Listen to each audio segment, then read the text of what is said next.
बेंगलुरु की सड़कें हमेशा की तरह भाग दौड़ भरी। यहां छोटी मोटी दुर्घटनाएं होना कोई नई बात नहीं है।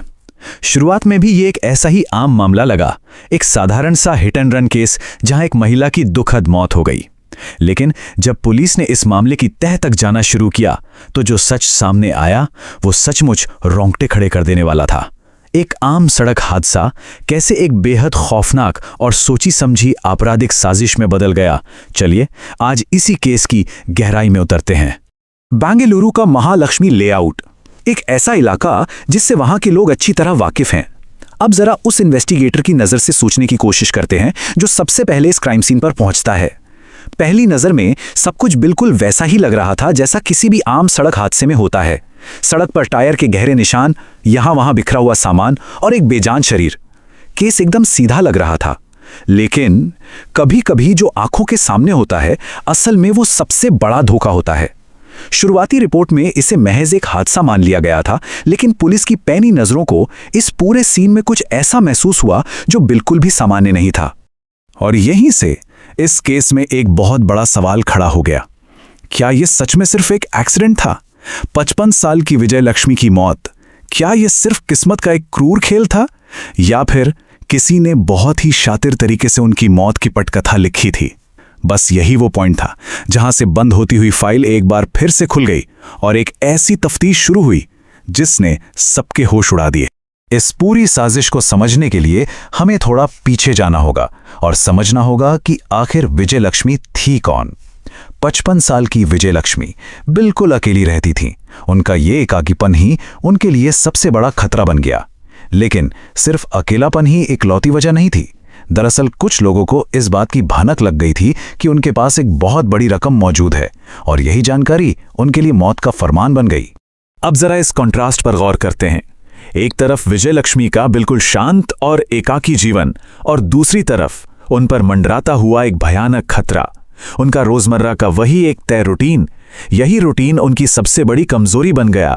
ये सोचना भी कितना डरावना लगता है कि जब वो अपना सामान्य जीवन जी रही थीं, अपने रोज के काम कर रही थीं, तब अपराधी उनकी हर एक छोटी बड़ी गतिविधि पर गिद्ध की तरह नजर रखे हुए थे।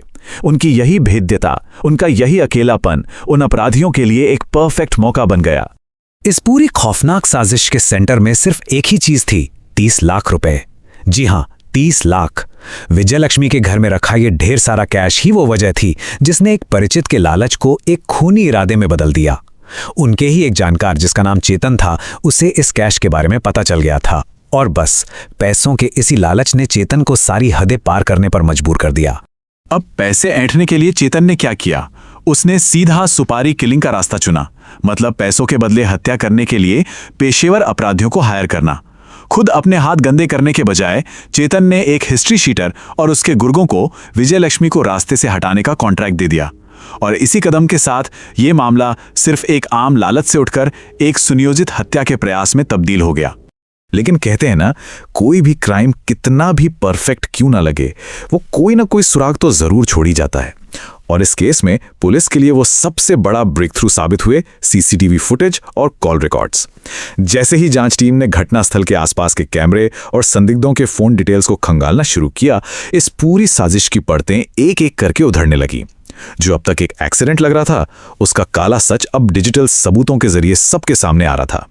अगर हम जांच की पूरी टाइमलाइन को देखें तो ये साफ समझ आता है कि सच कैसे बाहर आया। देखिए, पहले दिन इसे सिर्फ एक एक्सीडेंट रिपोर्ट के तौर पर दर्ज किया गया, लेकिन तीसरे दिन तक आते आते पुलिस को कुछ संदिग्ध गतिविधियों का शक होने लगा। चौथे दिन जब सीसीटीवी फुटेज को बारीकी से स्कैन किया गया तो सच्चाई की पहली झलक मिली। और फिर 5वें दिन कॉल रिकॉर्ड्स ने सारी कड़ियों को आपस में जोड़ दिया। ये इस बात का एक बेहतरीन उदाहरण है कि कैसे पुलिस की स्मार्ट इन्वेस्टिगेशन ने इस पूरे रहस्य पर से पर्दा उठा दिया। इन ठोस सबूतों ने अपराधियों को पूरी तरह से बेनकाब कर दिया। डिजिटल फुटप्रिंट से चेतन और उस क्रिमिनल गैंग के बीच का सीधा कनेक्शन सामने आ गया। सीसीटीवी फुटेज ने चीख चीख कर यह साबित कर दिया कि वो कार गलती से नहीं टकराई थी, बल्कि वो जानबूझकर विजय लक्ष्मी को ही अपना निशाना बना रही थी। और तो और जांच में यह भी पता चला कि आरोपियों ने सबूत मिटाने की पूरी कोशिश की थी, लेकिन पुलिस की मुस्तैदी के आगे उनकी एक न चली। अब सबूतों के इस पहाड़ के सामने वो खौफनाक साजिश पूरी तरह से बेनकाब हो चुकी थी। ये कोई अचानक से आया गुस्सा या अनजाने में हुई गलती बिल्कुल नहीं थी। ये एक सोची समझी, ठंडे दिमाग से रची गई एक बेहद क्रूर योजना थी।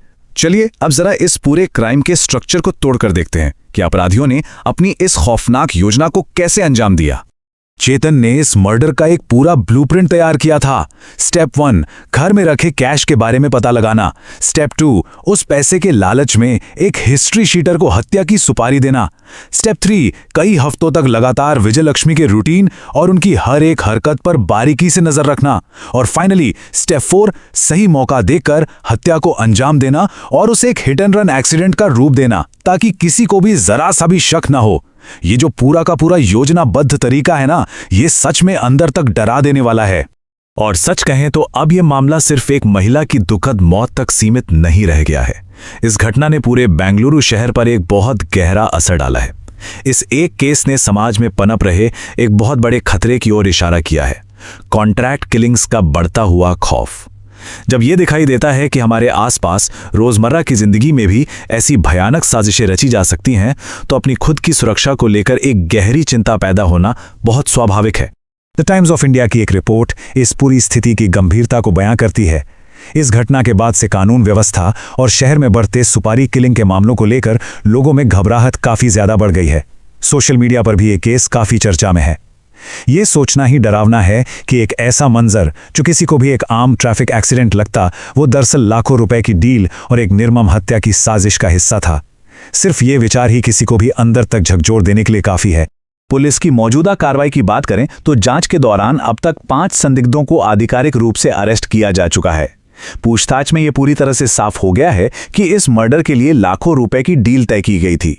लेकिन हाँ, पुलिस की कार्रवाई यही नहीं रुकी है। अभी भी उन बाकी साथियों की तलाश जारी है जो इस पूरी साजिश में किसी भी रूप में शामिल थे। प्रशासन ये सुनिश्चित करने में जुटा है कि इस अपराध से जुड़ा हर एक इंसान सलाखों के पीछे हो। और अंत में एक बहुत ही गहरे सवाल के साथ हम आज की इस चर्चा को रोकते हैं। हमारी रोजमर्रा की आम घटनाओं के पीछे कौन से छिपे हुए खतरे मंडरा रहे हैं? विजय लक्ष्मी का ये केस हमें ये सोचने पर मजबूर कर देता है कि शहरी जीवन में जो चीज़ें हमें बिल्कुल सामान्य लगती हैं, वो कभी-कभी एक बहुत बड़े और खौफनाक धोखे का पर्दा हो सकती हैं। आज के इस अंक में बस इतना ही। सतर्क रहें और सुरक्षित रहें।